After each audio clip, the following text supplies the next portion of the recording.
géologue, et qui va nous présenter des informations sur la combinaison de la demande atmosphérique et de l'irrigation quand elle est guidée par l'utilisation de capteurs. So, thanks in advance, Dr. Kamal. You have 15 minutes, and then we will discuss for about 5 minutes. Okay. So you said I have 30 minutes? Thank you. Okay. Hi. So, good afternoon. It's nice to be here. My main objective today is not the title of the talk. It is to keep you awake after lunch. So we are in an optimization session, so I hope you optimize the amount of food you put in so you don't get too tired. So, you know, we've been irrigating mostly in Israel based on atmospheric conditions, and this has given us a great advance, but we are not very efficient in water use. And so one of what I'm going to kind of bring in my talk is a little bit of a few things that we are doing in terms of to improve that in information-based methods. And so we know that the potential evapotranspiration is the main driver for plants transpiration. There's no doubt about that. But the question is, how much do we want the plant to actually transpire, or how much does the plant actually transpire? And that we can do with several methods. And what I'm going to try and present today are two things: soil-based methods, okay?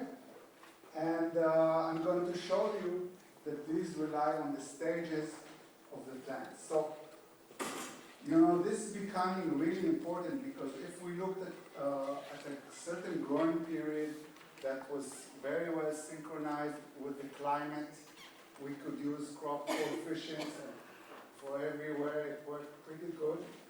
But also now with climate shifts, this is changing because the crop coefficient that was once okay for the beginning of April is maybe not so much okay anymore because of these shifts. Okay, so we need to think about the needs of the plant and not the regular patterns that we are used to. Okay, so I'm going to try and squeeze in three topics just to show what I'm working on. Maybe I will not get to the third one, but first I'm going to just use some data of irrigation in almonds to kind of show you the motivation with data. Show you the disparity, the challenges that we are dealing with. And that I'm going to show you with comparing ET with actual irrigation, and then also with soil moisture data. Then I want to go into an optimization exercise that doing with some hydrological modeling, and I will give the example on alfalfa, but it's more a general way of thinking of how we can think of optimization of irrigation.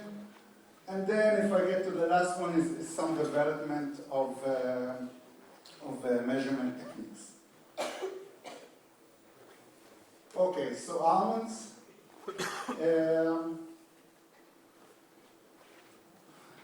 Almonds in Israel are grown with half the water of what they are grown in United States. And this shows you the almond crop coefficient in blue for California and in orange for Israel by the month from the beginning of April to end of October. And if you take the average of this is 1, and the average of this is 0.5. And of course, we cannot do a direct comparison because in Israel We irrigate with different quality of water. We also, the almonds are different species, but this is a huge difference. In terms of numbers, this in red is the ET, potential ET by Penman-Monteith. In blue is the actual ET calculated by the crop coefficient in California, almost identical to the potential ET. And in orange is what we irrigate in Israel. And these are the amounts. We end up in Israel, this is from 2017. In Israel, by the ET was 500, by calculation was 550. The farmer in the field irrigated just more than 600. And in California, they irrigated double. Okay. And of course, we show that to them, and they say we're crazy. No way, we can, and I agree, we're crazy, but in a good way. We don't have a choice. We don't have water. We cannot irrigate more than that. So you can either grow it or not. But the results are not that bad, because we compared to the US, we're only 20% lower in yields. So this is a good example of kind of a framework for optimization. We consume 50% less water, but lose only 20% yield. We can also look at the system in terms of some measurable quantities apart from that. So a very good measurement for the water stress in almonds is the stem water potential. This you see in red, and I plotted it here in vertical. So as it is lower in the graph, the plant is more stressed. So you see it follows. In the beginning, it's not so much stress, but then we cut irrigation and we put it into stress. Now here the farmers saw it's too much stress, so they actually irrigated more than what they advise. So these are the kind of things we are working on in order to optimize the system. Okay, example. The other thing we are doing is measuring soil water content. So here in this example, on the data that I just showed you, I plotted the difference in soil water soil water content in 30 centimeters. This is the dark brown, and in 60 centimeters is the orange. So you can see at different times, different depths show different changes in soil water content. And this we can relate directly to the stress that the almond is actually experiencing. Okay. The other example is optimization with hydrological models. Okay, and the example here is on alfalfa. So we want to, in this example, we wanted to focus on subsurface drip irrigation in alfalfa. And the reason for using subsurface drip irrigation is that alfalfa is using a few cycles of harvesting, and so they want the top part of the soil to be dry. So we want to feed water from below with subsurface drip irrigation. We want the soil at harvesting not to be too wet, so we can come with the machinery inside. And so we have a few objective functions that we want to achieve in this exercise, and we'll get to it in a minute. So this is what I just talked to you, and you know alfalfa is all around the world. I did this work on California, but This is a picture from Israel, and I'm sure there is a lot of alfalfa in France.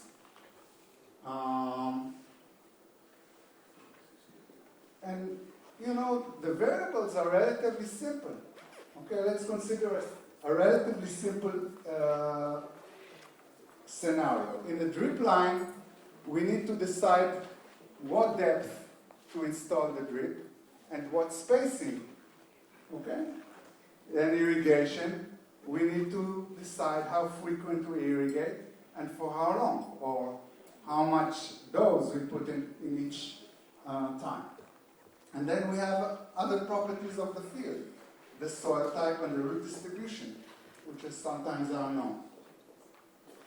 Okay, so this is an example of the ET of the alfalfa in California. So you see there's a lot of sun there. They managed to do 6 harvesting during one growing period. So in each harvest time, I need the soil to be dry. Okay, so I want the soil to be dry, but I don't want to stress the plant too much because I want higher yields. Okay, so I wanted to decide what depth I want to install the system, and between the drip lines, how much I want to install. Okay, and for the forward modeling, for modeling this grow, we just use a simple Richards equation with the drip line. So this is the surface, the drip line, distance between the drips, and the roots were distributed in this domain for the uptake as sinks. A little intimidating, but important. Maybe the most important slide, our objective functions. Why is this important? It's equations, but I'm going to tell you in simple sentences what these objective functions mean. There are 3 objective functions. One says, I just want to have the maximum spacing between the irrigation lines. Why? Because this means less plastic or less pipes or less installation labor in the field. The other one tells that I want to minimize the applied water. This is the irrigation. I want to lower the irrigation as much as possible. And the last one is I want to maximize the transpiration, because transpiration is linearly correlated to yield. Okay. Why do I put them at 3? Because they are in conflict.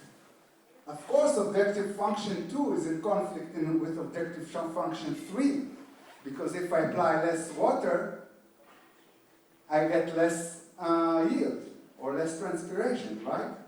So they contradict each other. So I want to find the golden place for them to match. Okay, I'm going to skip this. But the analysis I use, it's called in optimization Pareto analysis or Pareto fund. It's not one point. It's not the one golden point of the optimization. You actually get some combinations of 2 parameters, let's say applied water and distance between lateral, and you can have a few combinations of these optimization. And here we see the results, just a taste of the results. At the top, each color of the markers represent a different depth of the installation. The horizontal axis is the lateral distance between the lines, and here we get the amount of applied water, okay, compared to potential transpiration. And you see, we have a Pareto front that tells us we can do a combination. Basically, if we are below 170 centimeters difference between the laterals, we can apply the minimum amount of water, but remain with very high yields. Okay? And on the bottom, we can actually, if we want to get even lower, we have contour of yields. Okay, so each contour here is the amount of yield. How much time do I have? 2 minutes. Okay. I'm going to go to the last part. If someone has questions about optimization, very 4 minutes. Okay. Okay. Maybe we go back. Okay. So the last thing I'm working on is measurement development. One thing, they sell you these sensors and they tell you they're great. Okay, they're great, but what do they give you? One thing we have in Israel is, I told you we are dealing a lot with wastewater and saline water. And once these waters, the quality is not so good, most of the commercial sensors fail because they work on a different physics that actually it gives you wrong measurements. So the technique I'm working on is a heat pulse. Basically, now I have time so I can demonstrate. So we have, the basic principle is that we have 2 probes. One probe is the heater probe, which is located here where I'm standing, and it generates heat. Now, this is the soil with water, and the heat is traveling, and here is the other probe, which is the temperature probe. And it looks at the heat coming from the heat probe, and it feels the heat wave, but not really. It just measures the temperature, and the temperature is related to the thermal properties of the soil, which are highly correlated to the water heat capacity. Okay, so what do? We measure temperature. From this measurement, we get the thermal properties, and for our purposes, which are important, we get the hydraulic properties, which is the water content and the water flux density. Okay, so this is the development that I am working on. Basically, these are 2 temperature curves that the temperature probe measures, and they are very different. So a dry soil curve versus a wet soil is very different. And from these curves, we can know how much water there is in the soil. The other thing we are working on is if this is the heater probe, and we have temperature measurements here and here, and we have water flowing this direction, it shifts the temperature of upstream and downstream. So from the difference in the shift, we can actually get the water flux. Okay, so I don't have time to show you how important the water flux is for irrigation. Maybe we do it next time when I also have more data on it. But that was the main thing I wanted to, 3 topics I wanted to talk about today. Yes,